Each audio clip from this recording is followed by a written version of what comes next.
Excellent. Got it.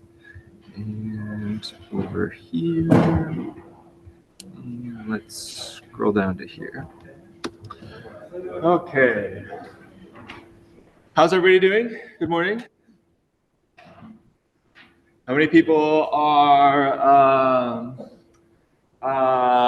totally done with school or mentally checked out because you're going to be graduating soon? Yes, lots of people. Even if you're not graduating soon, this is the time of the semester where I, as a student, would always be checked out. Let's just get it over with, get to summer. Good news, I don't know, bad news. In this class, we're now getting into the most fun topic, the topic that I think is like the actual point of the class, and the one that, yeah, I said the word fun already, but it's fun.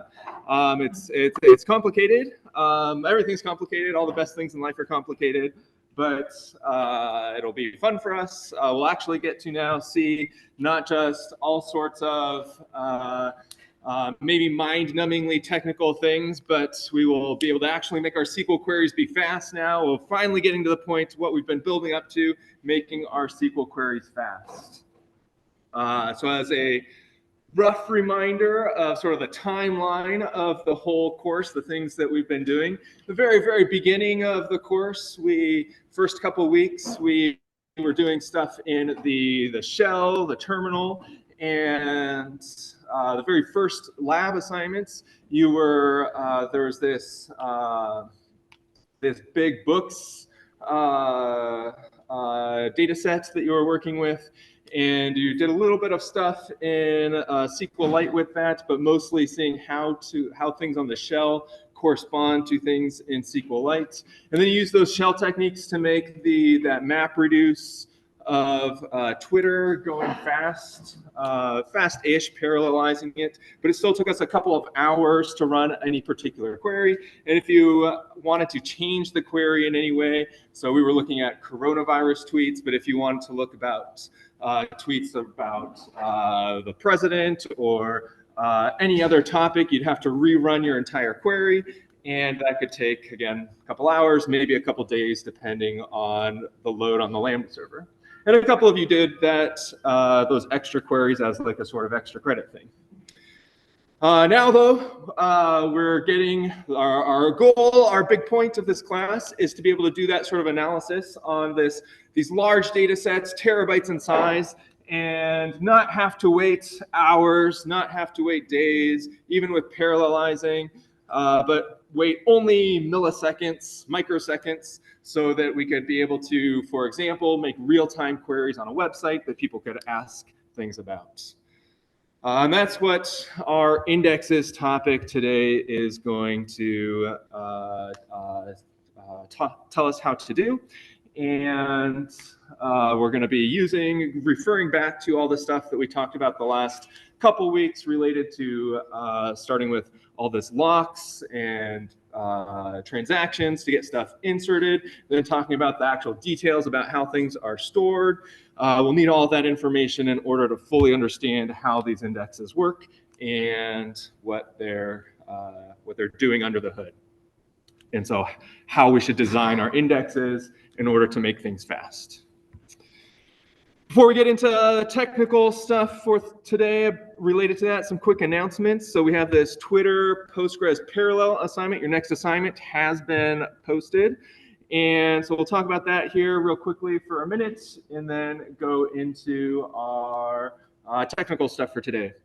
So this new assignment, the idea is that you're going to be building off your previous Twitter and Postgres assignment, now inserting things not just sequentially, but inserting things in parallel. And you'll still be working with a relatively small data set, only 100,000 tweets this time instead of 10,000 tweets. After you get, again, maybe as you're working on large projects in general, good software engineering practice, break things up into smaller components, work on the smaller stuff, get the smaller stuff working correctly, and then do it on the full project. So we started last time on just a very small data set, 10,000 tweets, getting stuff working sequentially. Now we're going to get it working in parallel, slightly larger data sets. Once you have it working in parallel, on this still very small data set. Then next week, you'll actually be doing it on the full, like, real Twitter data set, loading billions of tweets in parallel onto a Postgres database, and then running your fast SQL queries on them. So that's the sort of high-level trajectory of where we're going with this set of assignments. If you look at this README file here, you'll see that there are a lot of test cases now, 6 different of these badges that you'll have to get them all passing with green lights in order to get full credit on the assignments.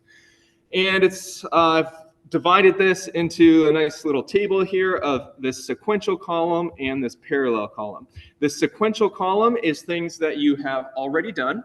And in particular, this failing test case right here, and this failing test case right here, these are test cases from the homework assignment that's due today.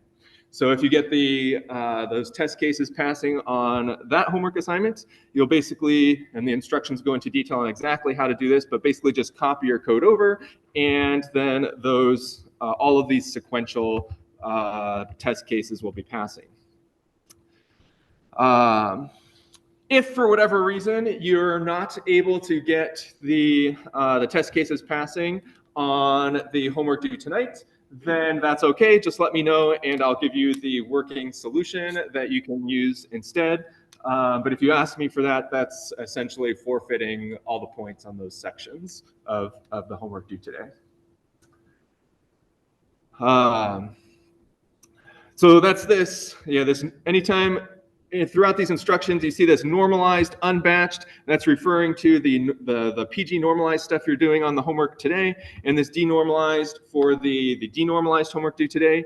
There's also one other service. I'm adding a new service, a new database into this assignment, this normalized batched instead of normalized unbatched. And you'll see that as you go through the assignment, that this batched version of the normalized database is much faster than the unbatched version, but still slower than this denormalized. So it somehow sits between these two extremes of things. And the code is actually fairly complicated to write, so I'm not making you write it. I already provided it for you. And so you can see that the test case there is passing. You don't have to do anything for that. I provided it for you. So really, we just have to... So this whole sequential column is basically just from the previous assignment, getting it working on this assignment, just copying and pasting things over. The main part of this assignment is this parallel part where you'll have to be writing shell scripts that will look very similar to the things that you were doing on the MapReduce assignment, getting things running in parallel so that you can run things in parallel, get the data loaded into Postgres in parallel. The assignment will walk you through, there's a lot of instructions here. We'll walk you through some of the complications of that some of these programs will run into deadlock sort of issues or other kind of runtime issues resulting from running in parallel. And you'll have to fix those problems, and fixing those problems will be the main part of this assignment. And as you fix them, you'll get these red lights going to green lights over here.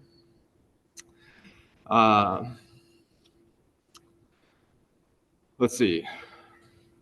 Last main big picture idea of this assignment. So all the previous assignments that we have done in this class, the only thing that's mattered is getting the test cases up here passing, getting these red badges turning green. But in this case, that's not the only thing that will matter. In particular, for the parallel project over here, the parallel badges over here, their test cases are essentially like the same as the sequential test cases. And if all you're doing is running the test cases, then just doing things in sequentially will get all these lights passing, and you can't really automated in some sort of automated fashion check that parallelism was working. In general, running tests for runtime sort of issues is very difficult to do automatically. And so at the very bottom of this long set of instructions here, way down here under submission, there's also this table down here where I'm asking you to actually time all of your different pieces of code, basically time the insertion that corresponds to each of those test cases. And the way that I will be verifying that your parallel code works is that the runtimes over here for parallel should be about 10 times faster than the sequential. There'll be 10 different files, 10 different, you can think about it as like days of tweets that are being inserted.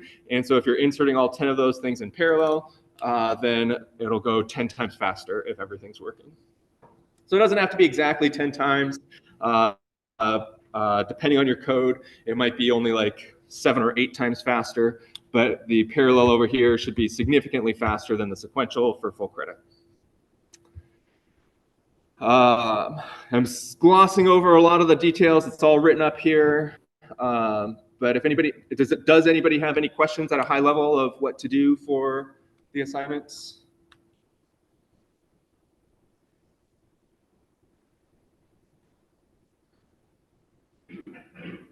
Okay, maybe like tip time-wise, scheduling your things that you have to do.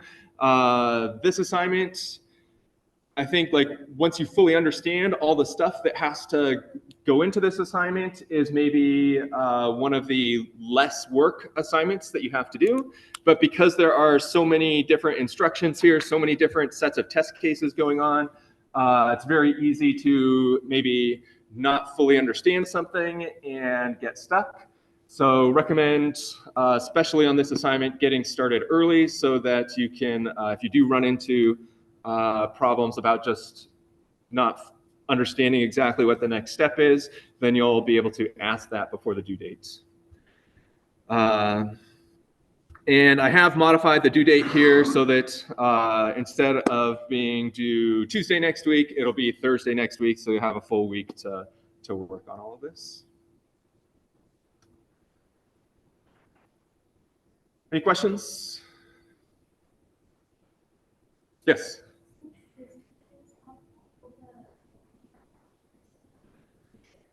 Yeah, good question. Question is, will the subsequent homework be on Tuesday or Thursday? And I'll just go ahead and push that next one back to Thursday as well. I'll give you all an extra couple days to work on things. And then so you only have 2 more homeworks in this course for those of you who are graduating, this one, and then one further one that will be about actually putting the indexes into the database, making the queries fast. And then you'll have the final exam, again, in person, one-on-one, meeting with me in my office, talking about all of these things. And then you graduate. For those of you who are not graduating this semester, you'll have one final project where basically you're building your own database from scratch. Good question. Any other questions so far?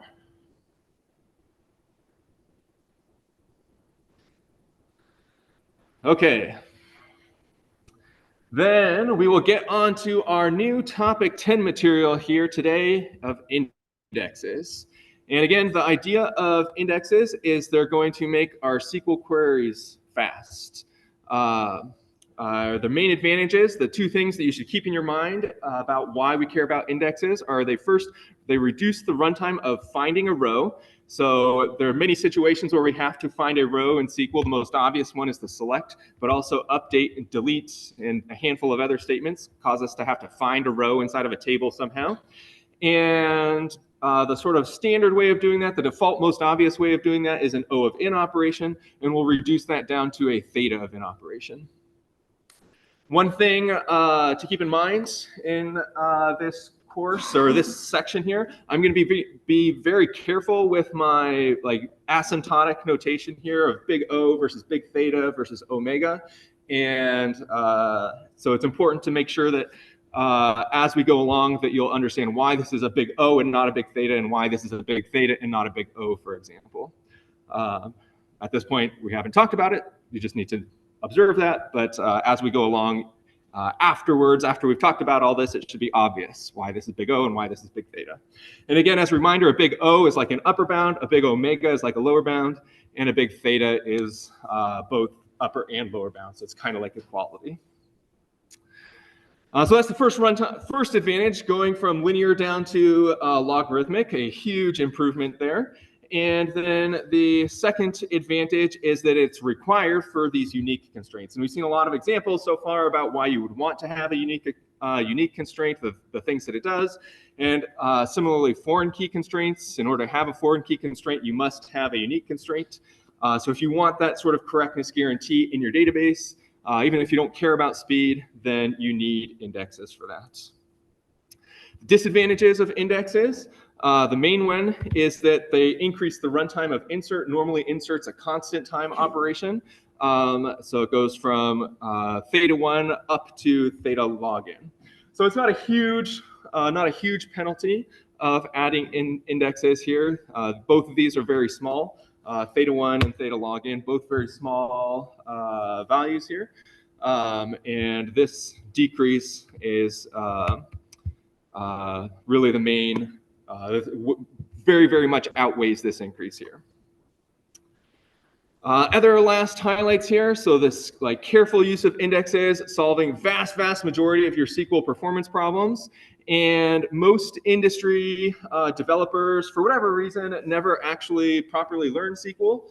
So I've mentioned, I don't know, in the past that, in my opinion, the things on, say, LeetCode hard SQL problems, I consider those to be easy SQL problems. And if you're really getting into the hard stuff with SQL, then you need to be talking about indexes and locks and all of these other things.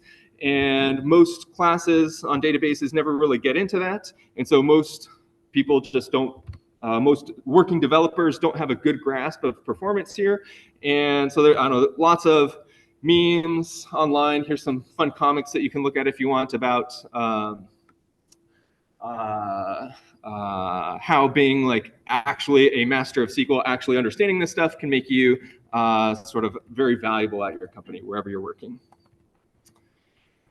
Okay, those are the highlights. Again, make selects in particular much faster at the expense of slightly slower inserts. For your quiz and final exam, so we'll go over sort of the mechanics of what you need to know next, and then talk about the actual details of the material. For your quiz final exam, these are the references here that I'm expecting you to basically know 100%. So a lot of reading going on here. This web page right here, haber.com, is it's like the Russian version of Reddit. And one of the most famous companies in the Postgres world, Postgres Pro, is a Russian company. So they post all of their stuff on haber.com here.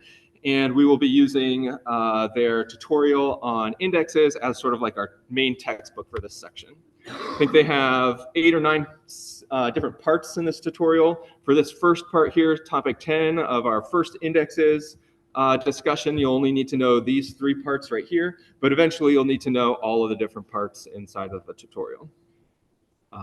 So for now, just these 3, but eventually everything. This internals of textbook Postgres, the same textbook from last section. You'll also need to know chapter 7 now, related to indexes. And then in the Postgres documentation, this small set of sections about how things go in parallel. So we'll, again, just in the notes down below, I have these different links sort of broken out with what are the most important things to know from each one of these sections. But I also put it up here at the top so that you would just have I don't know, all the necessary reading in one spot. Any questions about that?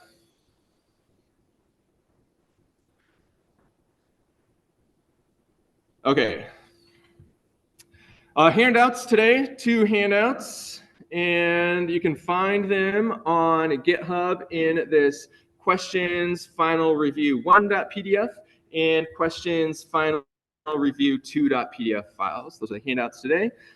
This questions final review 1.pdf is something that we will go over in class. I'll be using that to take notes on a little bit about what you need to know, how to solve the different problems. This final review 2.pdf is one for you to just do on yourself to get more practice. And so let me real quickly come over here. Oops, I don't have it open yet. Open the file, final review 1.pdf. And the way this set of notes is structured, I'm giving you a simplified sort of schema up here of our Twitter database right now. And then there's a handful of problems down here where I'm, for example, giving you a select query, and you'll have to tell me all the information about it that is important for making that select query run fast. In the context of your final exam, again, it'll be an in-person one-on-one exam in my office. The way a question like this would start is I wouldn't just give you the SQL. Instead, I would ask you to say, so let me zoom in here. This one is just say select username from tweets where ID user equals whatever the value is. And I would start by just asking you to write the SQL for me. So I would say something like, given an ID user, how would write a SQL query that will give me the username for that user ID?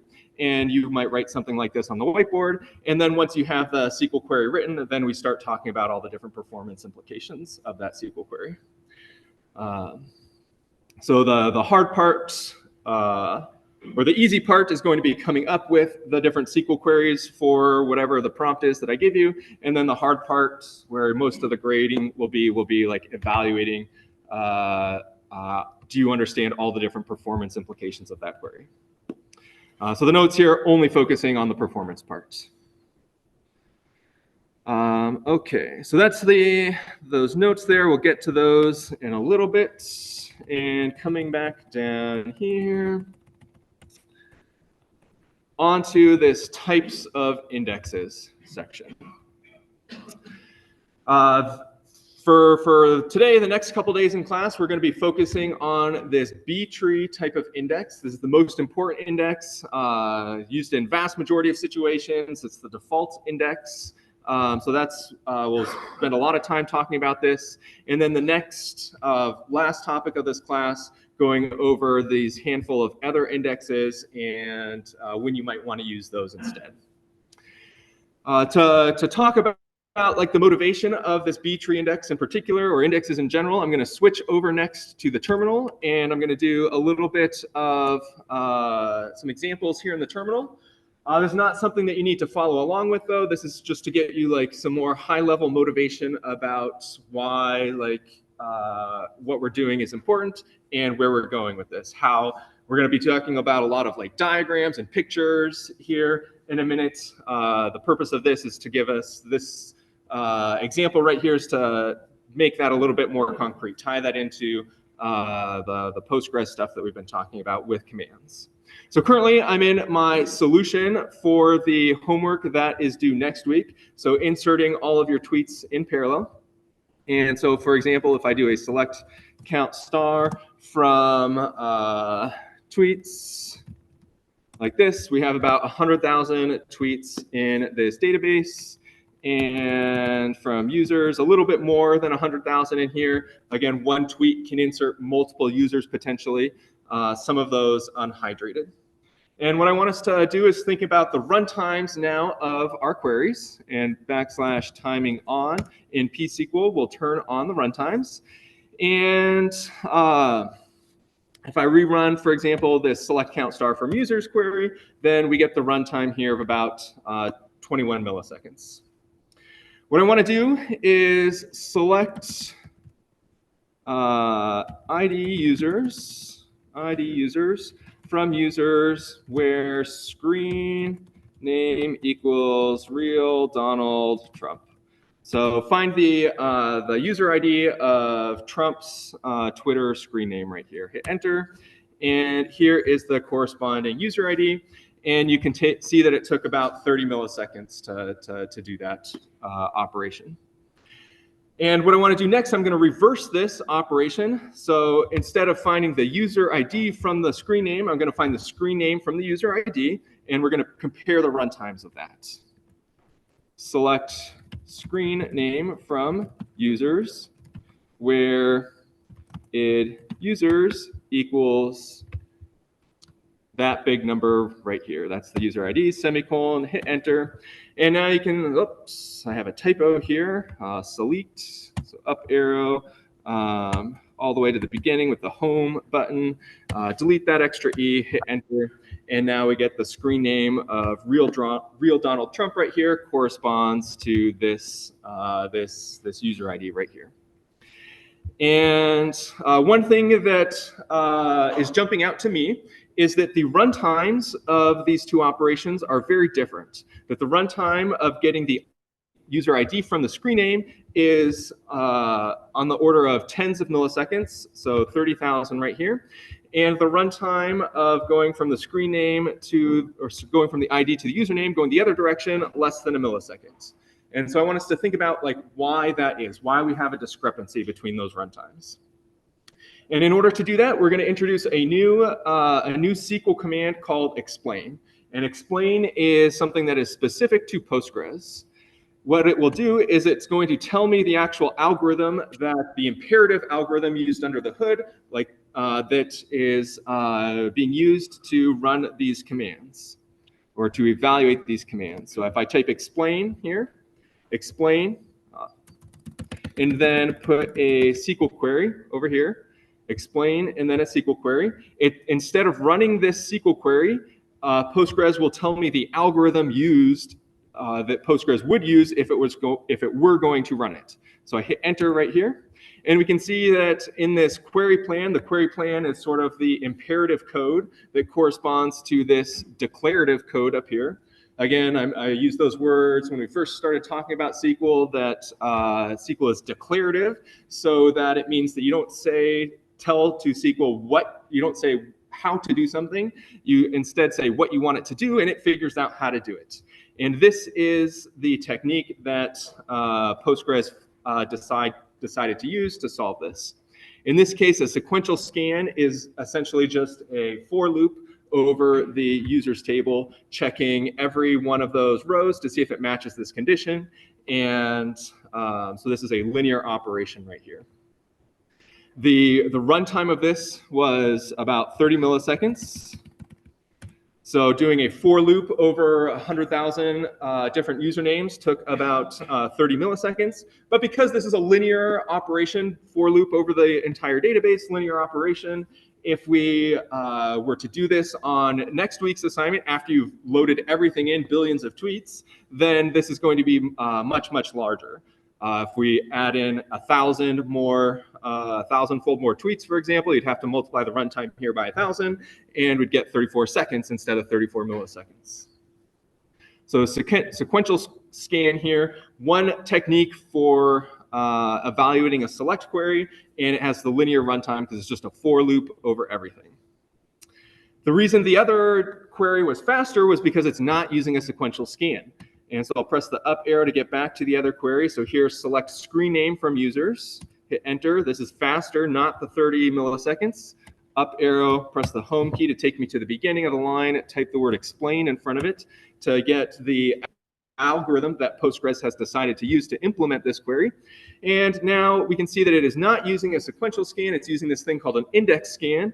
And the index scan has this logarithmic runtime, and so no matter how much more data we're going to add, we'll still be very, very fast down here.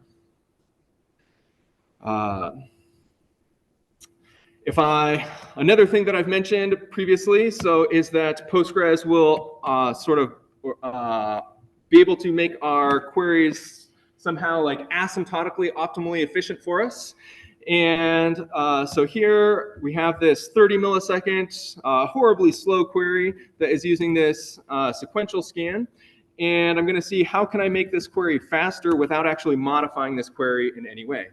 And that's what the index is going to allow us to do. So here, this query right here, select the ID of the users from the username, currently taking 30 milliseconds because it's using this for loop, this sequential scan. It's doing that because there is no data structure available that can allow this logarithmic runtime.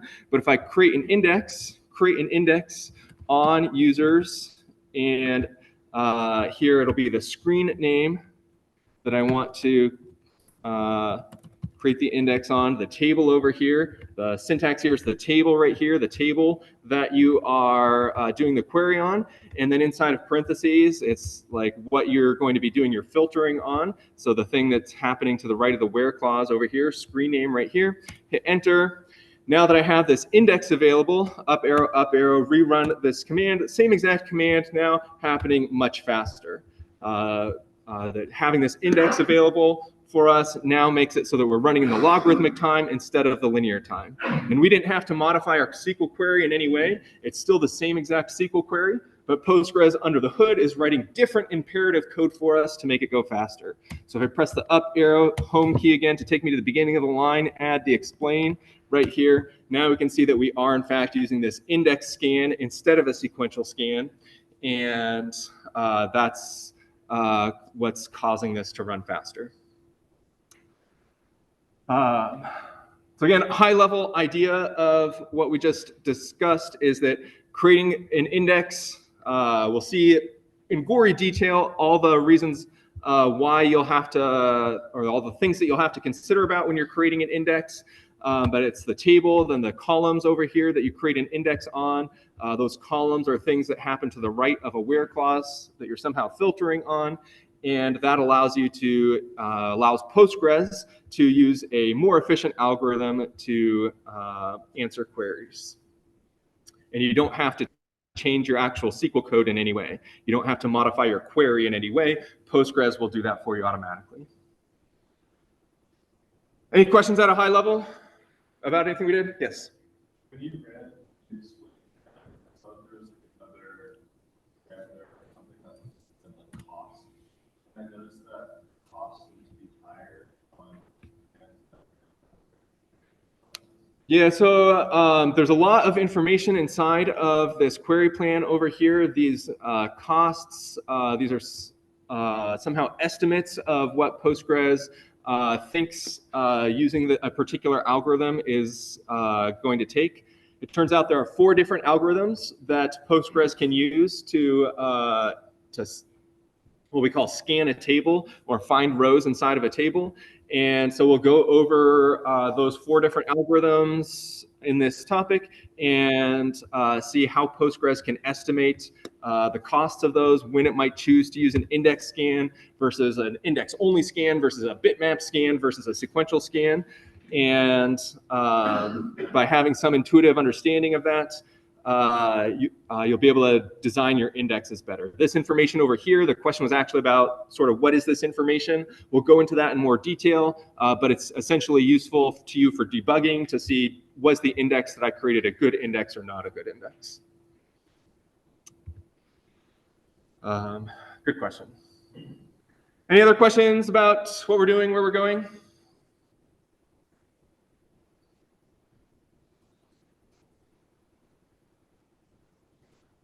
Okay. Then we are going to stop talking about actual SQL code for a while and get into drawing some diagrams about how indexes work and how they relate to tables. And once we've done that, once we've talked about these 4 different algorithms for scanning tables, then we can start answering some questions from our notes packet about which queries will be fast or slow, what algorithms are available, and how do we make the queries faster, how to use different algorithms if it's using the wrong algorithm. But first, before we do that, we need more background on just what a index is going to do. So this btree details section down here is going to give us some motivation for why this index is structured the way it is. What are the goals of this index? One last quick vocabulary note, though, is as you're going through the reading and the documentation, sometimes you'll see this word access method. You should think of that as a synonym for index in the same way that row is a synonym for tuple and relation is a synonym for table. So I will probably be saying indexes throughout the course, but you'll see other people saying things like access method.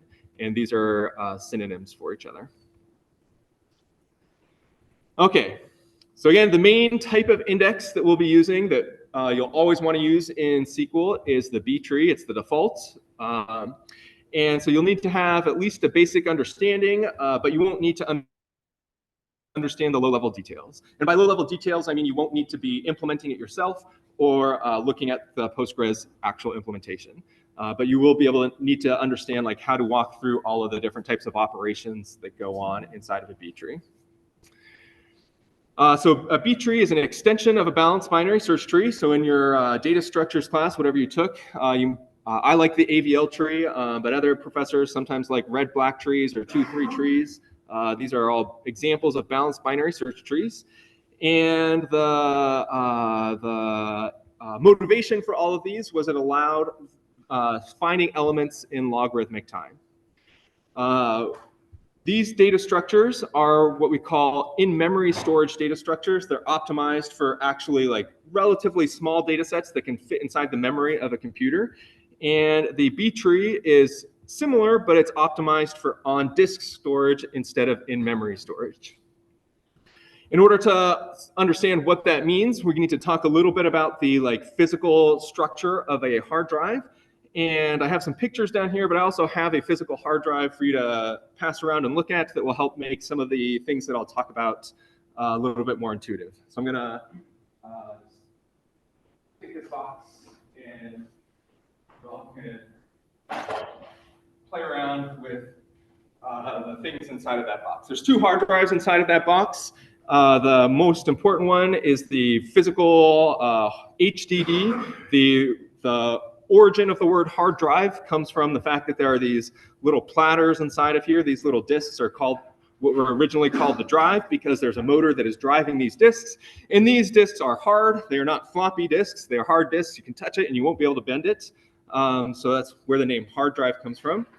And the information is all stored on this little platter, which is going to be spinning around inside of your computer at between 5,000 RPM if you're on a laptop to 15,000 RPM, so revolutions per minute, so very fast if you're on a server. They want the hard drives on the Lambda server spinning at 15,000 revolutions per minute.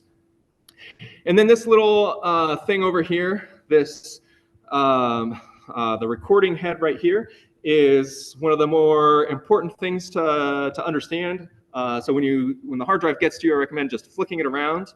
And the access speed on a hard drive is limited to the speed at which this little recording head moves. And the speed which you can move it with your finger is about the speed that it moves in the hard drive. And so you'll see that that's relatively slow, that it's kind of hard to move this thing around. The disk itself is spinning very fast, but the recording head over here moves very slow. And the way information is actually physically stored, or maybe logically stored on these platters, is illustrated in these images down here, where there are sectors on the platter. The hard drive is divided into sectors, and each file will occupy some number of these sectors. And if those sectors are close together, so like one right after each other, then the spinning hard drive, spinning very fast, it can read that information very fast. And this recording head doesn't have to move, so you can read information from a hard drive very fast if that information is right next to each other. But if that information is not right next to each other, if it's spread all throughout the hard drive, all throughout the platter, then the recording head over here will have to move a lot, and so it will be very slow to move that recording head. The sort of whole motivation for our btree discussion about why the btree will be structured the way it is to minimize how much this recording head right here has to move around. One last fun link over here. This website, norvig.com, Peter Norvig is one of the most famous computer scientists around. He's one of the head of AI at Google. This particular table that this links to, this used to be required, like something that everybody at Google just had to memorize. It is runtimes of various different operations inside of your computer. And so this, it's ordered from the fastest things at the top to the slowest things down here. And so at the top, the executing a typical instruction takes about 1 nanosecond or 1/1,000,000th of a second on a 1 gigahertz machine, gigahertz being how many operations roughly you run per second. The binary search trees, AVL tree, red-black tree, 2-3 trees, those are all optimized for minimizing how many of these instructions that you run, which, again, those instructions run very fast. But if we look down here, fetch from new disk location of a seek. So this seek right here is actually physically moving that head in the hard drive. That takes 8 million nanoseconds to do on a typical hard drive. So you can run 8 million instructions in the time that it takes to just move that hard drive head to a new location. And so this is really the thing that we want to minimize how often this very expensive operation happens, and we don't really care how often this very cheap operation happens. So we're going to structure our tree structure now that we'll be using to minimize this this number of seeks instead of this number of total instructions.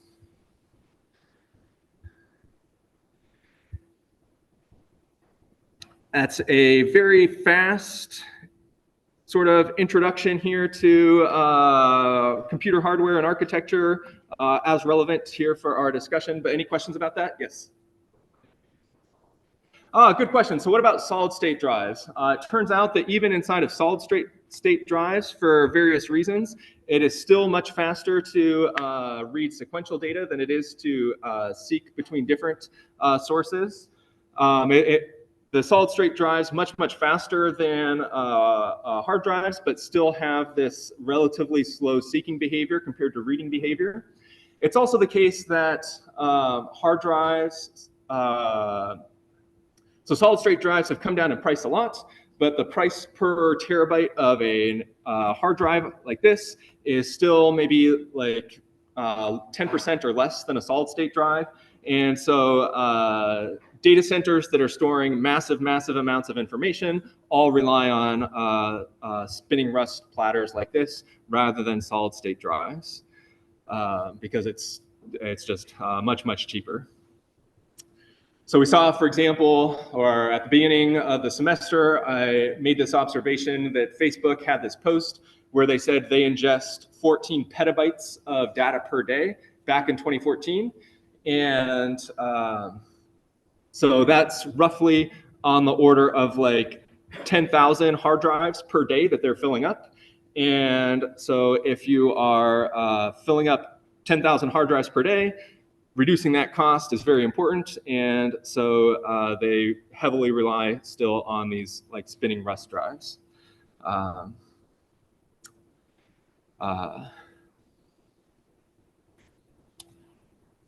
Hopefully that sort of answers the question. But even if you are not relying on the spinning rust hard drive, HDD, if you're running on the solid state drive, you still will suffer from the problem of seeks being a little bit slower than reads. Okay. So now what is the structure of this btree? I'm going to take us over now to our Russian Reddit website, haber.com, to go over the btree structure. There are 3 required readings for this section, part 1, part 2, and part 4. Part 1 and 2 go over the actual algorithms, sort of like independent of what the data structure is. Part 4 here actually talks about the data structure, so this is the one that we're going to next. Probably for most people, trying to read part 4 first will be easier than reading part 1 and 2 first. So I recommend part 4, then part 1, then part 2. And I think, here we go, the btree structure right here. And come down here, and they have a picture of what the btree structure looks like. And let me zoom this in a little bit so we can talk about this picture in detail. Maybe actually before going over this picture in detail, I'm going to come over to a blank page and we're going to draw some stuff out to remind ourselves what the structure of how information is just stored on Postgres. So we went over that really fast last time, and so this will be a useful sort of review for us, and we'll tie that into the index here information as well. So, and again, on your final exam, this is the sort of thing that I will be asking you to do, is to draw pictures about what's going on inside of the database. And so any of the pictures from any of the different required readings are things that you will want to be able to reproduce for the final exam. So let's go ahead and practice reproducing one of these pictures. This is going to be the picture of how data is stored inside of a table. So inside of a table, how data is stored. And we said that there are some set of heap blocks that were written something like this. These are the blocks. The blocks themselves were numbered starting from 0, 1, 2, 3, 4, however many blocks there are. Synonym for blocks is pages. Basically, all of these terms in databases have two different words for them, depending on, well, historically, those two different words had slightly different meanings depending on whether you were talking about the theory or the implementation, but they're all effectively just synonyms for each other, used interchangeably at this point. So blocks, pages, synonyms for each other. Again, each one of these things is 8 kilobytes. And if we do a little like zoom in here on one of these blocks, drawing out the page, the way it looked is up at the top. We had some sort of header information up here. Header information for the pages, that was always 23 bytes. So relatively small amount of header for the whole 8 kilobyte page. And then we had some number of, I'll switch colors now. These little line pointers right here, I'll just add 2 of them, 1 and 2. And then our tuples down here, again, rows, so tuple 1 and tuple 2, and these line pointers pointing to this starts of these tuples. And the key vocabulary that I really wanted us to remember is what is a tuple ID. What is a TID, tuple ID? That the tuple ID is the physical location address of one of these rows inside of our memory, inside of the hard drive, wherever it's stored, wherever that piece of information is stored. And the tuple ID has a format that looks like 2, 1. It's always 2 numbers in sort of parentheses like this. The first of these numbers is the block number, the block, and the second of these numbers is the tuple number. And for whatever reason in Postgres, the tuples start counting at 1 and the blocks start counting at 0. And so this tuple ID right here of 2.1 contains or references this particular tuple right here. And the whole goal of our btree algorithm, the purpose of our btree is that we want to be able to find somehow find this tuple very efficiently. And that means we're not going to necessarily store all of the information inside that relates to this tuple inside of our tree data structure. What we really are going to be interested in storing is the tuple ID. That we want to find the tuple ID fast for based on whatever condition that we are searching for. So find the tuple ID fast. Find the TID fast is the goal of an index.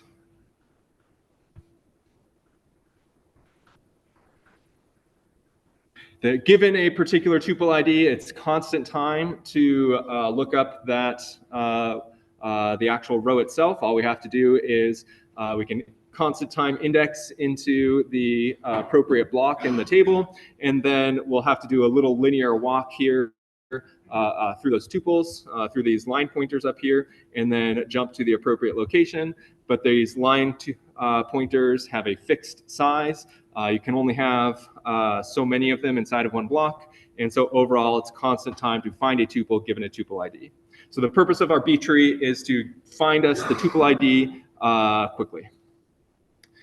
Any questions about that, the physical storage here, or what the overall goal of the btree is? Henry? Pointers at the top, they point to using something like PID. You're referring to this 1 and this 2 right here? Yeah. So the 1 and the 2, they are they're literally just an integer. I believe it is a 4-byte integer. Let's change to dark blue. These are, I think they're 4-byte. They might be 2-byte integers. But all they do is they store a number, and that number is the byte offset that if we want to find tuple 1, we just look at the byte offset of this value right here, and that tells us where tuple 1 is located. So this tuple ID, this is a sort of logical thing. It's not stored inside of the tuple. It's not stored inside of the page anywhere.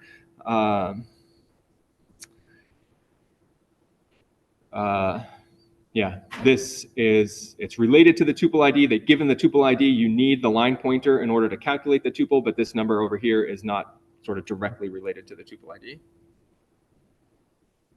Right.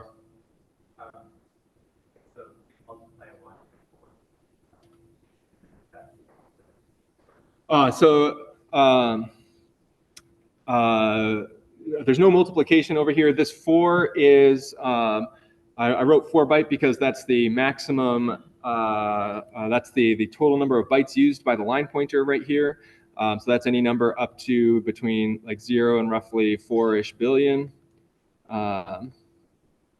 And why do we store up to 4 billion if there's only or what this number stores is the byte location here. So by default, this byte location can be at most 8 kilobytes. Turns out that you can modify the settings inside of Postgres so that the size of the pages are much, much larger. So that's why it's a larger size right here. But this is just a number inside of here. There's no multiplication going on. If you have tuple ID 2, 1, then you just instantly jump to this location in the file. You don't need to read anything else to know where the line pointer is for a particular tuple ID. 2.1 is just here. 2.2 would be just here. And then you read that value. After reading that value, you jump to that particular location. So there's sort of like 2 reads that you have to do in order to go up to get the actual row given a tuple ID. I'm not sure if that helps answer that question.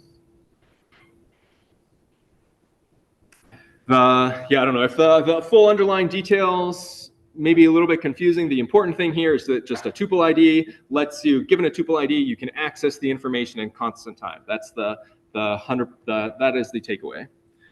So I guess I didn't actually write that out anywhere, so I'll write that out. That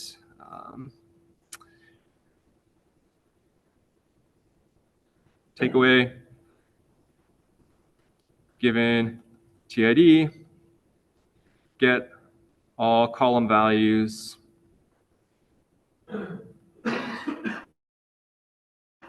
in constant time.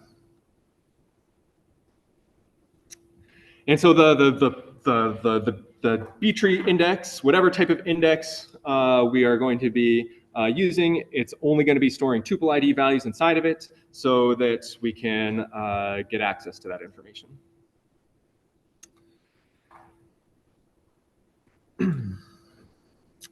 Okay. Is that a question? Yeah, so like when we have the tuple ID, then it makes sense that we can access that tuple in constant time. But then don't we still have to like sequentially scan through that specific information? So the verb use sequentially scan through the tuple. It would be true that let's say you want column 8, because we know the way that columns are structured.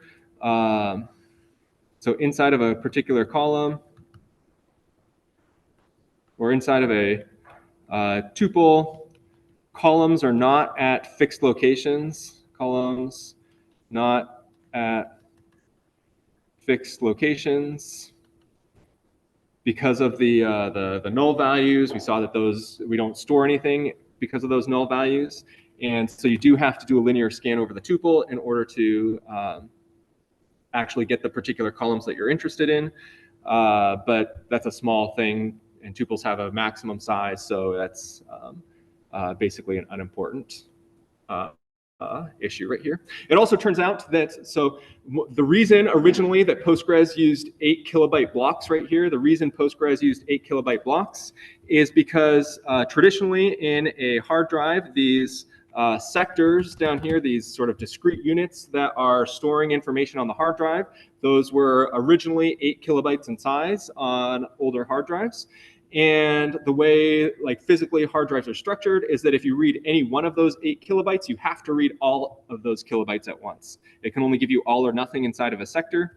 And so inside, like once you get a page, it sort of doesn't matter like what computation you do in the page because those computations are effectively free. Again, each one of those computations taking only 1 nanosecond, whereas actually getting that page took you 8 million nanoseconds. So all we really care about is minimizing the total number of pages that we access.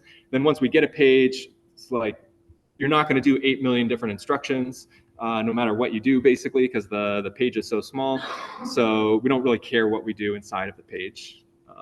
It's just what we care about is the number of pages that we'll access. Good questions.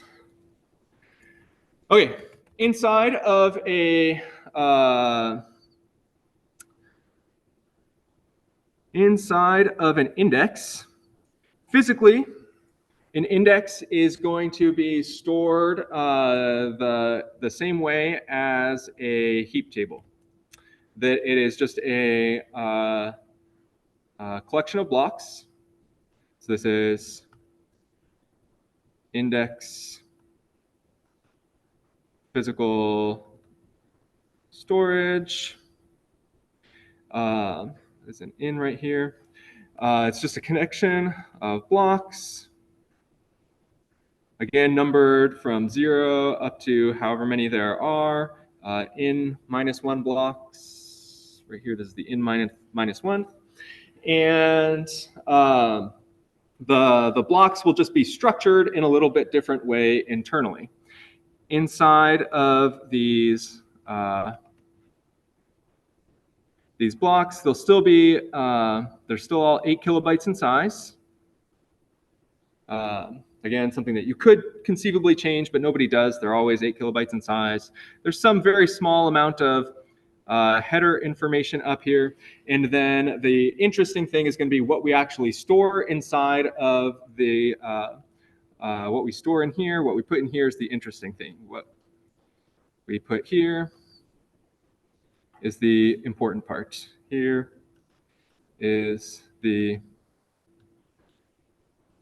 important part. And I'm going to jump over to our Haber website for a second to explain how their picture is going to relate to this picture over here. And then we'll focus just on the Haber website picture. So jumping over here, where did it go? Right there. Here, each one of these square blocks, is one page on the hard drive. And these little like roundish squares inside of the square blocks are the information that is being stored inside of the page. For just sort of like illustrative reasons, they have reorganized things though, so that the pages here are not drawn like physically how they are laid out in the database. If we come back over here, so over here they're drawn in the tree structure. We can't physically store a tree structure on your hard drive though. It has to be in a straight line. And so how does that map over onto the tree structure? I'll draw here, I guess I'm in red right now, the rough tree structure that they had. And one more set of rows down here. Each one of these, I'll do it, the logical stuff in red still, has somehow connections to the lower down levels like this.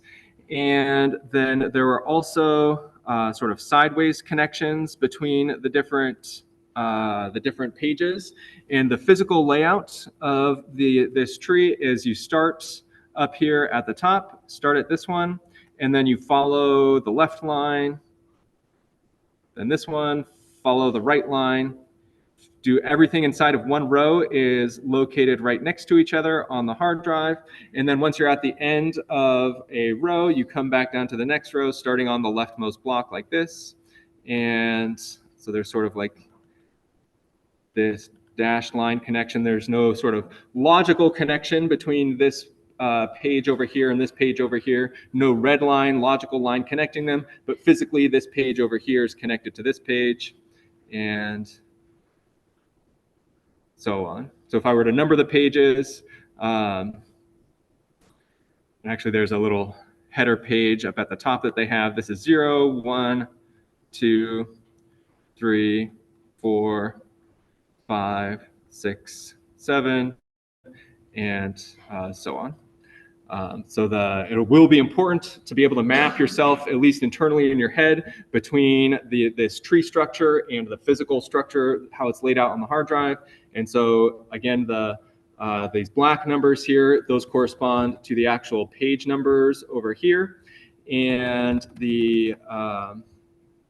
I guess the ordering is that you just start at the top, work your way down, and then each row left to right. So top, down, go to a new row, all of that row next to each other, then down, all of the next row next to each other. Are there any questions about the physical layout here of this tree, how it's physically stored, what things are next to each other?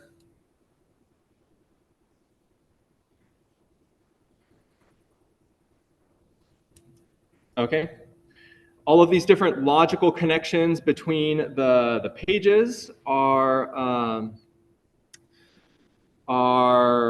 stored inside of the header information inside of each page. And so there's a lot of information stored or a lot of space here where we can put the important, interesting things. And so let's talk next about like what is physically going inside of here. How is it stored? For each one of these upper level blocks, the only thing that is stored is whatever the column is that we're indexing on. So I'll come back over to Postgres for a second over here. And here, when I ran my create index command like this, create index on whatever the table is, then whatever the column is right over here, this is the only thing that is physically stored, the only thing that's stored at all inside of any block that is not the bottom row. So this row right here, this row right here, the only thing that gets stored in those is the screen name in this case, or there's also a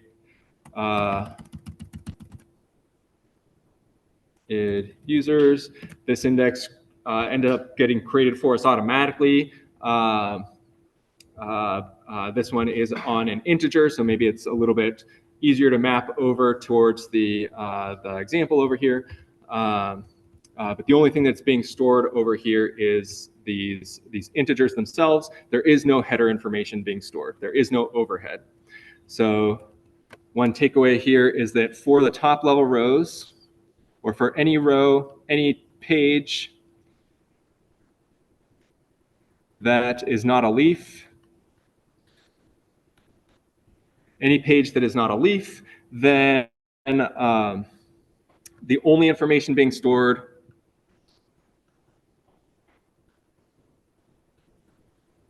is the actual column that we're doing the index on. Is column we're indexing. And so in the case of an integer, integers in SQL take up 4 bytes. So do it right here, the int equals 4 bytes, no overhead at all. And so we have 8 kilobytes minus like 23-ish bytes for our header. So that's a lot of space, roughly. So 8 kilobytes divided by 4 bytes equals approximately 2,000 integers that we can store right there. That will be an important statistic for us in a little bit. So about 2,000 maximum integers that we can store inside of one of these pages if they are at this top level up here. For the bottom level, the leaf level, we store not only the particular column information, but we also store the tuple ID information. Down here.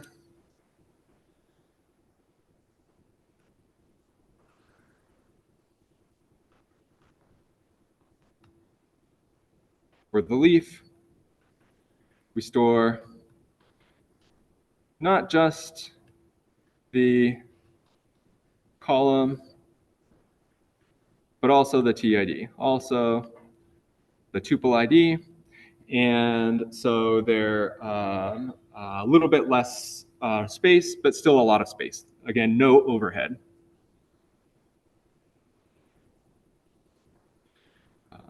So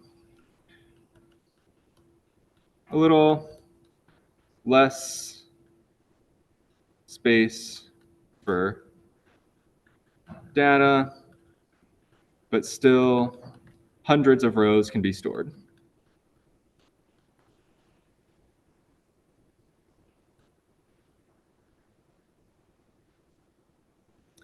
And now, in order to actually figure out what tuple ID corresponds to what particular row, you walk through this tree in the same way that you might walk through a binary search tree. Once you see an example, it'll be fairly obvious what's going on.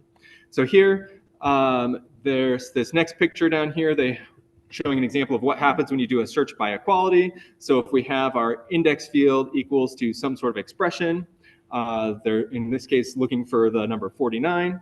Inside of each one of these blocks, all of these numbers here are going to be ordered from left to right. You find whichever block is the smallest, or the largest one that is smaller than whatever you're looking for.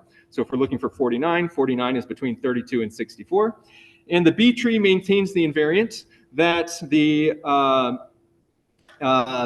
leaf node will be between the child of 32 and the child of 64. That because 49 is between 32 and 64, in order to find the 49 leaf node, it's going to be between 32 and 64 if it exists. So we follow the largest one that is smaller than whatever we're looking for. So 32 is the largest one, less than 49. Come down here, and we get to 43. Again, it's maintained so that all of these things, all of these internal values are in sorted order, so 32, 43, 49. Again, we look between 43 and 49. 49 happens to match us exactly right here, but we go down to 43 because it is the largest one that is smaller than 49. Come down here and we can see that there was in fact a 49 down here in this page. And then all of these pages at the bottom have little pointers to their neighbor pages. Essentially, again, this page over here was right after this page stored on the hard drive. And so now we're not doing any sort of seeking. We're just continuously reading the hard drive one page after the other, and we get all of the things that match the 49 here. So some of the invariants that are maintained here is that on any particular row, everything is in sorted order. Inside of every page, everything is in sorted order. And in order to go from sort of one level to the next, you just go between, you have to find what two values you go between and follow the particular pointer going down. Yeah, I'm going through it super quick because hopefully this is relatively obvious from like remembering the data structure stuff. The only difference between this structure here and or the primary difference between this structure and the search trees you've probably seen before are that you now have multiple different children that you can choose to go through instead of just left or right. In this case, you'd have potentially 3 children to go through, but we saw that you can have up to, say, 2,000 integers inside of one of these blocks, and so you can have up to 2,000 different children that you might be selecting between. It was a super fast overview of how to do the searching in the btree logically. Are there any questions? Abizer? How do you know whether a page is a leaf? How do I know what? That a page is a leaf or not a leaf? The question is, how do you know whether it is a leaf or not a leaf? So from the diagram down here, pictographically, all of the bottom rows down here are leaves, and these internal nodes up here non-leaves. So it's just the bottom row is a leaf. And so these bottom ones are the ones that actually store tuple IDs inside of them. And so it's only the bottom row that sort of corresponds to actual row values. If this was the btree that we were using for solving this particular query, then there would be 2 rows that match the number 49.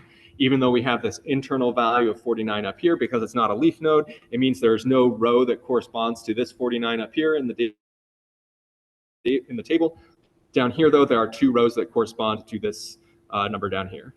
So 2 rows that match 49. Yes? So kind of along those lines, every binary search tree is looking at levels like this. So the question here is, how many levels are we going to have? And that will be something that we don't have time to talk about right now. We'll get to that next time in class.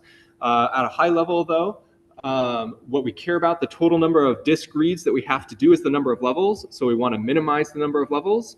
And we will see that for any moderately reasonable size data set, so like data sets up to, say, 10 to the 20th in size. So that's an absurd number, 10 to the 20th. But even up to that size in Postgres, you can only have a depth of up to 4. And so it'll be very few disk reads that have to happen. But for smaller data sets, like the one that I inserted before, probably has a depth of 1 or 2. Yeah, last question.